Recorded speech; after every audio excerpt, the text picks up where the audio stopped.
ഇനി നമ്മളൊന്ന് മുംബൈയിലേക്ക് പോവുകയാണ്. മുംബൈയിൽ മാവുകൾ നട്ടു വളർത്തുന്ന ഒരു മലയാളി കൂട്ടായ്മയുണ്ട്. കോഴിക്കോട്ടെ വടകര ഭാഗത്ത് നിന്ന് മുംബൈയിലേക്ക് കുടിയേറിയ കടത്തനാട് കുടുംബ കൂട്ടായ്മ. മാവുകൾ നട്ടു വളർത്തുന്നു ഇവർ. വടകര ഭാഗത്ത് പ്രിയമേറിയ ഒളോർ മാവുകളാണ് വളർത്തുന്നത്.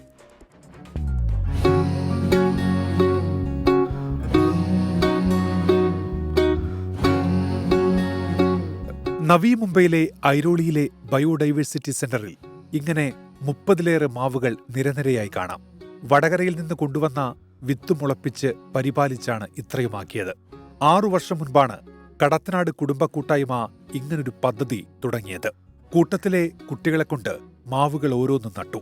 അവർക്കൊപ്പം അവയും വലുതായി. ഞങ്ങള് കുറെ വർഷം മുന്നേ നട്ടു. ഇപ്പം മരായി വലുതായി. അപ്പം കാണുമ്പോൾ നല്ല സന്തോഷം. എങ്ങനെയുണ്ട് മാവൊക്കെ കാണുമ്പോൾ എന്ത് സന്തോഷം? സന്തോഷം. നീ നട്ടിട്ടുണ്ടോ മാവ്? ആ, നട്ടിട്ടുണ്ട്. എത്രണ്ണം നട്ടു? 1. അപ്പോൾ വലുതായി കാണുമ്പോൾ എന്താ തോന്നുന്നത്? നല്ല സന്തോഷം തോന്നുന്നു. നാടിന്റെ ഓർമ്മകൾ കൂടിയാണ് ഈ മാവുകൾ.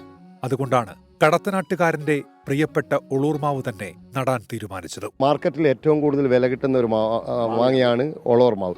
ഓരോ വർഷവും നമ്മളെ കുട്ടികൾ ഇവിടെ വരുന്നുണ്ട്. പിന്നെ കുട്ടികൾ മാത്രമല്ല, നമ്മളെപ്പോലത്തെ കുട്ടികളും എല്ലാം വന്നിട്ട് ഇതിൻ്റെ ആനന്ദം എടുക്കുന്നുണ്ട്. നമ്മളെ കുട്ടികളെന്ന് വെച്ചാൽ മണ്ണിലിറങ്ങുവോ കളിക്കുവോ ഒന്നുമില്ല. അവർ ജസ്റ്റ് എപ്പോഴെങ്കിലും പോകുന്നുണ്ടെങ്കിൽ തന്നെ ഇപ്പോഴത്തെ ഈ തലമുറ എന്ന് പറഞ്ഞാൽ ടർഫിലും അവിടെ ഇവിടെയെല്ലാം കളിക്കാന്ന്.